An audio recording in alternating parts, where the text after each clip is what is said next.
Welcome back, everybody. Today we will be working on making a custom header for my car because there was a bit of an oopsie and my header is now cracked. Long story short, heat wrap is not good in a very high moisture environment. So those headers that were on the car, they started to erode and I hit the bottom flange and it cracked one of the center exhaust pipes.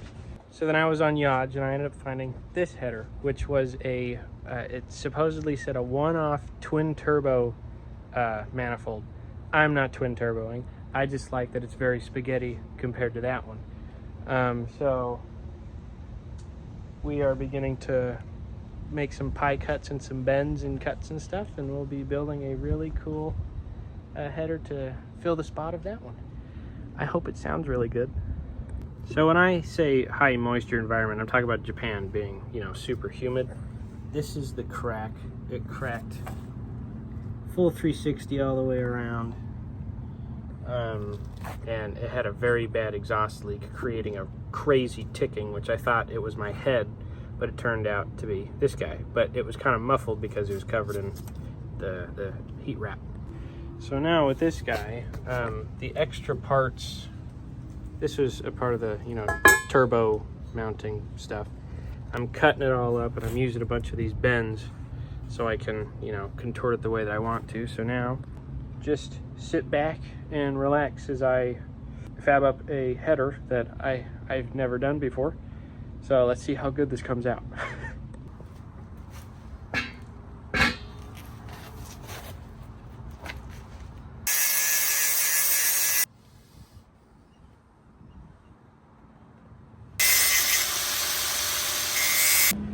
Okay, so I might have not been recording, but yep, there's some stuff going on. It is like so not pretty, but it's really tight in here.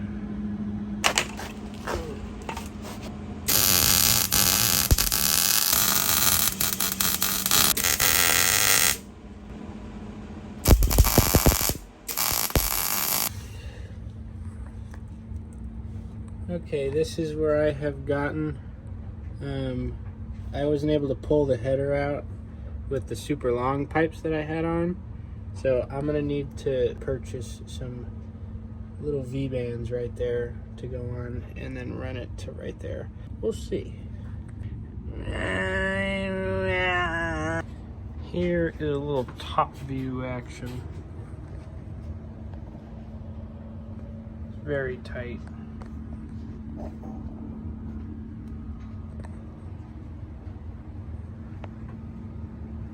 Very cool looking header though. All right, day 2. It's not the next day, but it's day 2 of working on this. That head stud, well, just not, it was a stud on the head, not a head stud, but a stud on the head for the manifold snapped. And then I spent 3 hours trying to remove it and drilling it and tapping it and threading in a new stud. So now that's fine.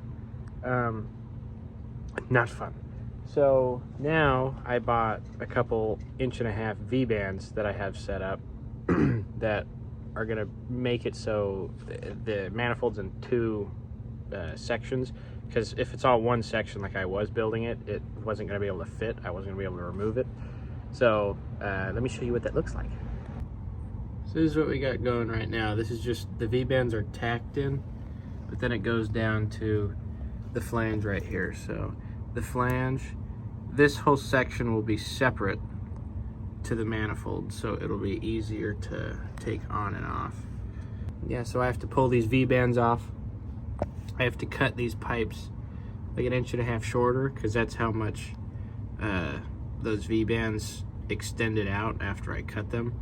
So then we can try and mock up how we're gonna put these, how we're gonna attach it to this flange right here. All right, I've got my 1.5 inches marked off. Let's get to cutting.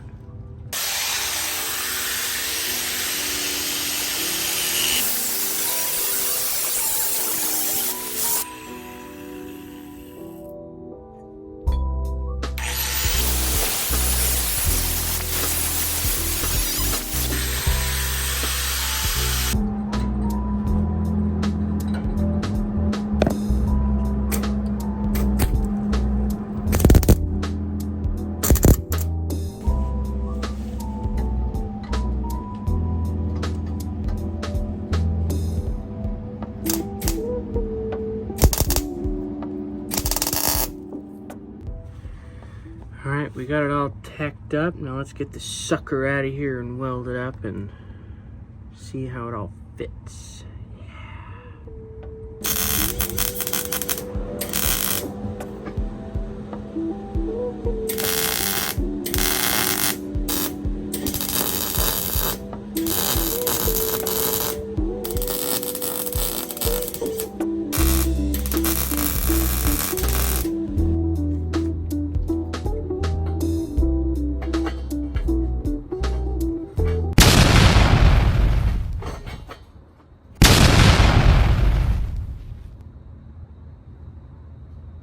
Basically, right now, you guys are seeing live my reaction to making an oopsie.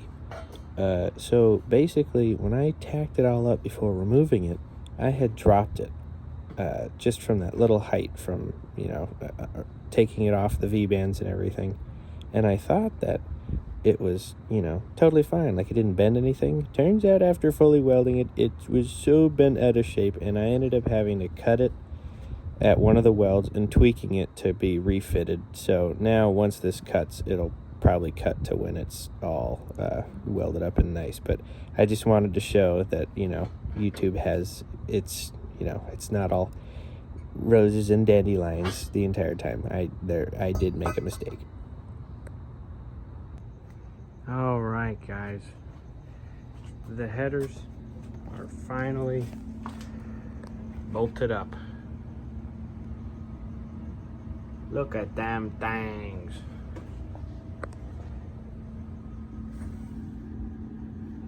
Yeah, the welds definitely aren't the most super duper prettiest thing in the world, but this is the first time I've really done any fab to a header. Like that part up there, I'm not super duper happy with. I've never done pie cuts before, so that was kind of a okay attempt. Well, I don't like that light flicker, but there you have it. And I tucked it higher up so it's not as bad of a hitting point. I basically had to put these V-bands because the header would not come out with the whole rest of this welded on. So I have this little section that I can still put in.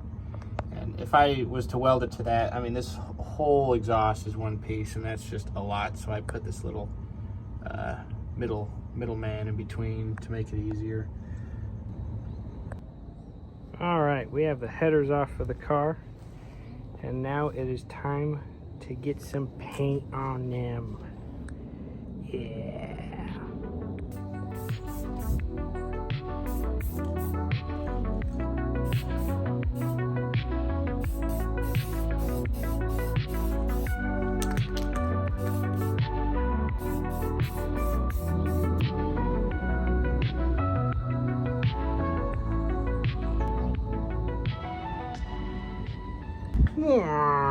Okay, I got again a little ahead of myself, and now the header's on. Wow, you can watch me put the little elbow part underneath on. Let me set you up.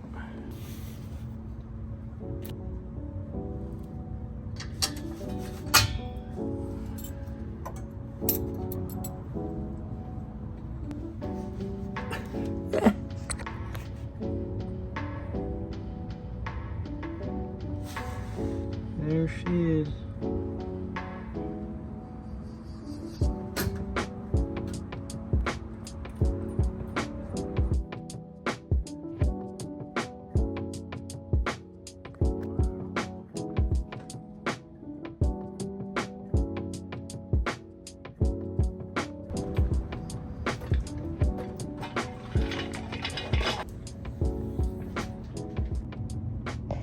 Dang, look at that clearance.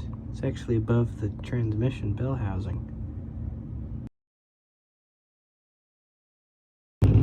All right, change of scenery. I came to this awesome, there's a straightaway part down there that I'm gonna give you guys a sound sample and then some flybys to show you how the new exhaust sounds. This is a little in the engine bay look.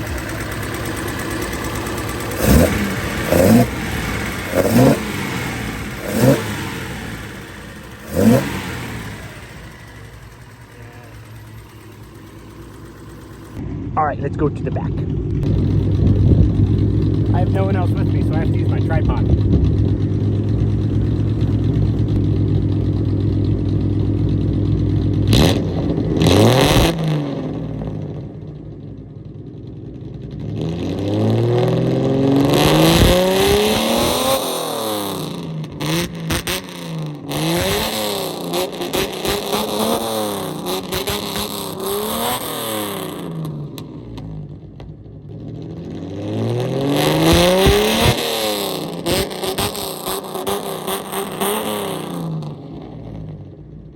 All right, while we're out here, I hope you liked the little sound clip. Let me give you a little look around the car, because there's a couple updates I haven't shown you.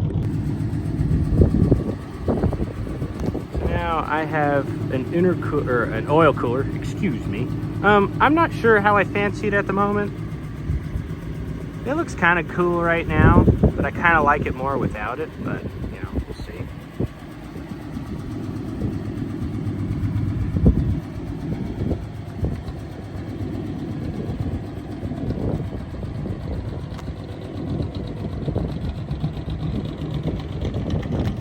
No bumper, taillight, or inverted taillight, or I forget, it's flush taillight? I don't know. You take the trim off and you put some hardware on it, so it's sunk like the race cars.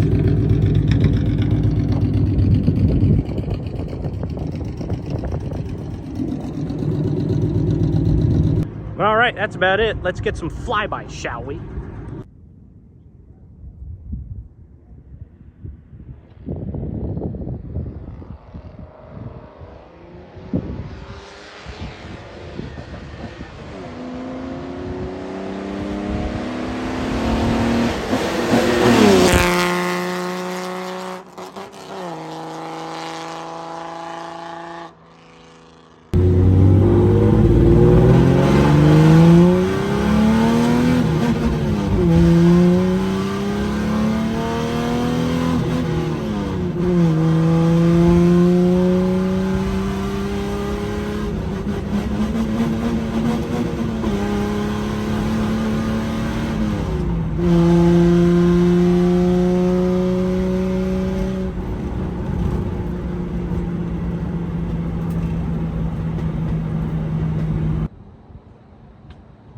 All right, we're back at the house now. Thank you everyone for watching. I hope that those videos really tickled your fancy, and I will see you in the next one. I think the next one will probably be completing the interior on the Supra, so that should be fun. All right, bye-bye.